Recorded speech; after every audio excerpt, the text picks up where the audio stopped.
জামায়াকল বগুন প্রতিবাদ করতে গিয়ে ইতারারে আক্রমণ করছে।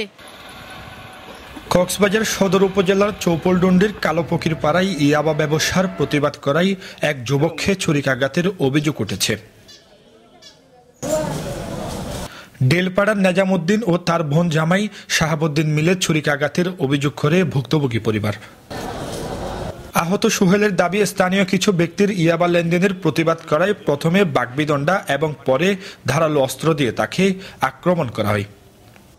আর এলাকার মাঝে বেশি ইয়াবা সংঘাত নই, বেশি ইয়াবা চালু হই, বেশি গোড়া গোড়া ফাইন দিয়ে ইয়াবা সেবন করে আর অজ্ঞ হওয়া আর ৮-১০ জন ফাইন দিয়ে প্রতিরোধ করতে চাই। হালতে বেদন ডেকে হালতে বেলে হতা হওয়ার মাঝে তার গপ্পর দোয়া সারি হাতে ছুরি মারি দিই। কোনো বেদে শাহাবুদ্দিন, অগ্রমণি নেজামুদ্দিন, মাঝিদি বেদে যেন ব্যবসা করে বেদে নেজামুদ্দিন। পরিবারের অভিযোগ, পরিকল্পিতভাবে সোহেলের উপর ছুরিকাঘাত করে হামলা চালানো হয়েছে এবং তাদের দাবি ইয়াবা ব্যবসার প্রতিবাদ করাই এই হামলা করা হয়েছে। নেজামুদ্দিন নামে উগ্র ইয়াবা ব্যবসায়ী আর এলাকার মাঝে ইয়াবার প্রচলন শুরু করছে। যখন আর জামায়াকল বগুন প্রতিবাদ করতে গিয়ে ইতারারে আক্রমণ করছে।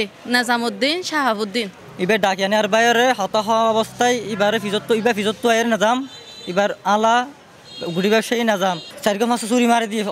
অভিযুক্ত নেজামের সাথে যোগাযোগ করা হলে তিনি জানান, তাকে ছুরিকাঘাতের চেষ্টা করা হলে নিজেকে রক্ষা করতে গিয়ে ছুরি কেড়ে নেওয়ার সময় তার গায়ে লেগে যায়।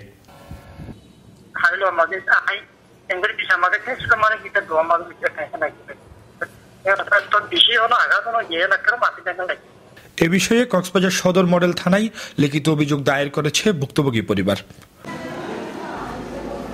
Desk report, Chittagong Tribune.